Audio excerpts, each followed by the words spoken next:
नमस्कार दोस्तों, मेरे चैनल भवानी विश्वकर्मा में आपका स्वागत है। आज हम जानेंगे कि भगवान शंकर की सेवा कैसे की जाती है। आज हम पंडित श्री प्रदीप मिश्रा जी के शिव महापुराण कथा में यह जानेंगे कि कैसे की जाती है भगवान शंकर की पूजा। इस वीडियो को एंड तक ज़रूर देखें, तभी आपको यह वीडियो समझ में आएगी। तो आइए देखते हैं कि कैसे की जाती है भगवान शंकर की सेवा।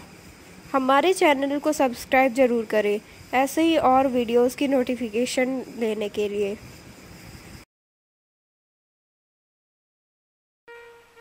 पुण्य की गुल्लक, जैसे कोई छोटा सा बच्चा गुल्लक भरता है ना, तो गुल्लक जब फोड़ता है ना तो उसमें से पैसे इकट्ठे करके गिफ्ट लेकर आता है।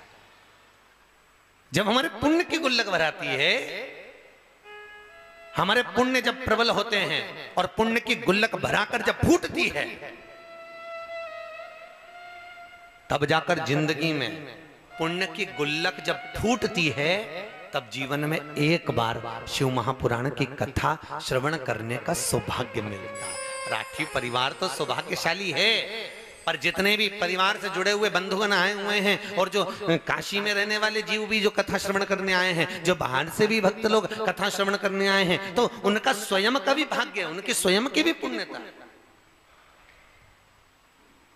कि आप अभिमुक्त नगरी, मोक्ष नगरी काशी में कथा को रसपान कर। ये वो काशी है जो सतयुग में भी समाप्त नहीं होती, त्रेता में भी समाप्त नहीं होती, द्वापर में भी समाप्त नहीं होती, कलयुग में भी समाप्त नहीं होती। फिर सतयुग आएगा, फिर त्रेता, फिर द्वापर, फिर कलयुग, पर ये काशी अजर और अमर, ये नष्ट नहीं होती। यथा की यथा, वहीं की वहीं।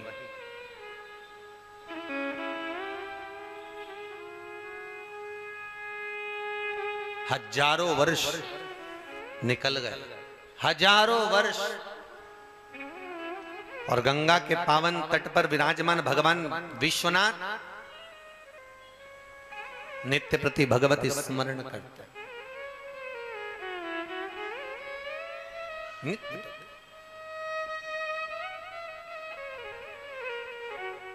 और एक बात हम अपनी जिंदगी में उतार कर रखिए, उसका नाम ही विश्वनाथ है। किसी 33 कौटी देवी देवता के आगे विश्वनाथ नाम नहीं जुड़ा। जुड़ा है क्या?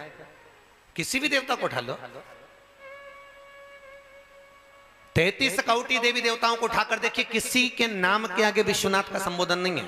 अगर विश्वनाथ का संबोधन है तो मेरा देवाधिदेव महादेव के नाम के आगे है, क्योंकि वो भरण पोषण करने वाला। थोड़ा सा दुख आए सामने खड़ा हो जाता है। बस ये है कि सीधा बहुत है, एकदम सहज सरल।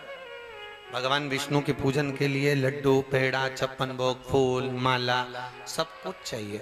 सुंदर सुंदर वस्त्र भी चाहिए, राम जी की सेवा में भी चाहिए। 33 कौटी देवताओं के सभी की सेवा में एक से बढ़कर एक वस्त्र चाहिए, आभूषण चाहिए, रत्न चाहिए, माणिक मोती चाहिए, कुछ भोजन, कुछ पकवान अच्छे चाहिए। पर महादेव की सेवा में, भगवान विश्वनाथ की सेवा में, भगवान शंकर की सेवा में किसी चीज की जरूरत नहीं है। शंकर कहते हैं तुम्हारे पास जल है तो समर्पित कर दो,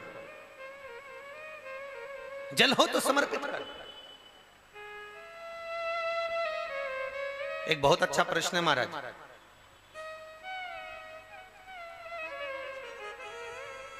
अभी उज्जैन के पास में करछा में कथा करने गए थे, तब एक प्रश्न किया था एक बच्चे ने, गुरुजी भगवान शंकर के मस्तक पर गंगा विराज रही है, सही है कि गलत है? तो फिर शंकर भगवान को गंगा जल क्यों चढ़ाया जाता है? प्रश्न देखिए कितना अच्छा है। भगवान शिव के मस्तक पर जब गंगा बैठी है, भगवान शंकर के मस्तक पर जब गंगा विराजमान है, तो शंकर को गंगा जल की जरूरत क्या है? शिव को गंगा जल क्यों चढ़ाया है?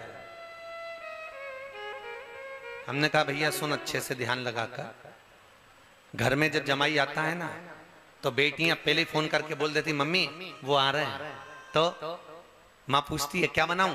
मम्मी एक काम करना, उनको बढ़िया डोसा बना के खिला देना। मम्मी उनको कुछ बढ़िया चकाचक हलवा बनाकर खिला देना। बेटी बता रही है। क्यों भैया, क्या जमाई ने कभी डोसा नहीं खाया? अरे बोलो तो सही, खाया ना। जमाई ने कभी हलवा नहीं खाया? खाया। पर बेटी को उनको क्या अच्छा लगता है वो मालूम है। तो बेटी ने अपनी माँ से कहा, मम्मी उसको डोसा खिला देना, उनको तुम हलवा खिला देना। क्या जमाई ने हलवा नहीं खाया था? क्या जमाई ने डोसा नहीं खाया? खाया। पर माँ से बेटी कह रही है उनको ये खिला दे। और जैसी जमाई के सामने डोसा आया, हलवा आया और जमाई खुश हो गया, मेरी पसंद का आ गया। बस भगवान शंकर का भी यही है। शंकर जी के सिर पे गंगा विराज रही है, मना नहीं है। शंकर को सबसे ज्यादा प्रिय क्या है? गंगा। क्योंकि शंकर ने वचन दिया था, ये पार्वती जी की बड़ी बहन है गंगा। जितनी माता पार्वती शंकर को चाहती है उससे 10,000 गुना गंगा शंकर को चाहती है। इतनी प्रिय है गंगा शिव को। गंगा जैसे पार्वती जी ने हजारों वर्ष तक तप किया शंकर को पति बनाने के लिए, तो गंगा मैया ने भी हजारों वर्ष तक तप किया शिव को पति बनाने के लिए। पर वो कहते हैं ना, एक दिन राधा जी ने भगवान कृष्ण से पूछा था, कन्हैया ये बताओ मैं कहां कहां पर हूं? भगवान कहते हैं तू मेरी धड़कनों में, तू मेरी रोम रोम में, तू मेरी नस नस में, तू मेरे दिल में, तू मेरे चित्त में, तू मेरी वृत्ति में, तू मेरे रोम रोम में, तू मेरी श्वासों में। राधा तू सर्वस्व है, हर जगह पर है। फिर राधा ने पूछ लिया, कृष्ण ये बताओ मैं कहां नहीं हूं? भगवान कहते हैं राधा तू मेरी किस्मत में नहीं है, तू सब जगह है पर मेरी किस्मत में नहीं है। बस उसी तरह पार्वती और गंगा, गंगा जी ने भी, पार्वती ने जितना तप करा उससे हजारों गुना बड़ा तप माता गंगा ने करा। साधना में लीन रहती थी गंगा, तप में लीन रहती थी गंगा, भगवान शिव को अपना बनाने के लिए तत्पर रहती थी गंगा। तत्पर, कुछ भी हो जाए पर शिव मेरे हो जाए। पर गंगा तप करती रही और समय के अनुसार सती मैया जलकर भस्म हुई और पार्वती का जन्म हो गया। पार्वती माता जब जन्मी तो देवऋषि नारद ने कह दिया इसका जो पति होगा वो भस्मी रमाने वाला, जटाजूट बांधने वाला। तो पार्वती जी की माता जी मैनावती ने कह दिया मैं बेटी नहीं ब्याहूंगी, मुझे शादी नहीं करनी, मैं विवाह नहीं करनी। नारद जी ने कह दिया अगर एक काम हो सकता है, यदि पार्वती शिव की आराधना करे तो इसको पति के रूप में मिल जाए। बस गंगा समझ गई, जो गंगा इतने समय से शंकर को अपना बनाने का प्रयास कर रही थी, अब उसने और अच्छा मन पक्का बना लिया कि अब तो कुछ भी हो जाए शंकर को अपना बनाना। वो भी तप में लीन हो गई, पार्वती भी तप में लीन हो गई। एक दिन माता पार्वती को मालूम पड़ा कि मेरी बड़ी बहन गंगा शंकर को अपना बनाना चाहती है, अब करूं तो करूं क्या? तो पार्वती जी ने विचार करा अब शिव अगर पति बनेंगे तो एक के ही बनेंगे, या तो गंगा के बने या मेरे बने, क्या करा जाए? तभी माता पार्वती जी ने चाल चली, आज अपनी सहेली को बुलाया और बुलाकर कहा सुन तो, मैंने सुना है कोई संत निकल के जाए तो उसके ऊपर पानी का लोटा भर के फेंक दे, उससे क्या होता है? अरे मैंने सुना है अगर संत निकल कर जाएं तो उनके ऊपर लोटा भर के पानी डाल दो तो संत प्रसन्न हो जाते हैं, और संत प्रसन्न होते हैं जो वर मांगो वो मिल जाता है। गंगा जी ने कान लगा के सुन लिया। गंगा तप करती थी, साधना करती थी, सब कुछ करा गंगा ने, बस एक ही काम गड़बड़ कर गई कि उसने कान लगा के सुन लिया। आपसे भी निवेदन, आप उपास अच्छा करती हो, व्रत करती हो, साधना करती हो, दान करती हो, पुण्य करती हो, सत्कर्म करती हो, पर निवेदन इतना सा है कि ये कान की जो बीमारी है इससे थोड़ा सा दूर हो जाए। बोलो हर हर।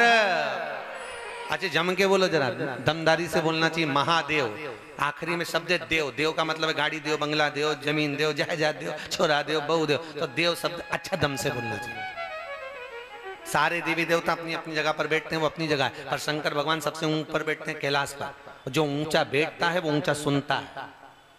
तुम धीरे से बोलोगे महादेव तो उन्हें को सुनाई नहीं देगा, जरा दमदारी से बैठना बोलेगा ऊपर बैठा है बहुत। कोई पानी की टंकी पे खड़ा और तुम नीचे से बोल रहे भेरू भेरू, तो भेरू उतर रहा है क्या? जम के बोलना पड़ेगा ए भेरू, तब वो नीचे उतरेगा। तो दमदारी से बोलो दोनों हाथ उठाकर हर हर।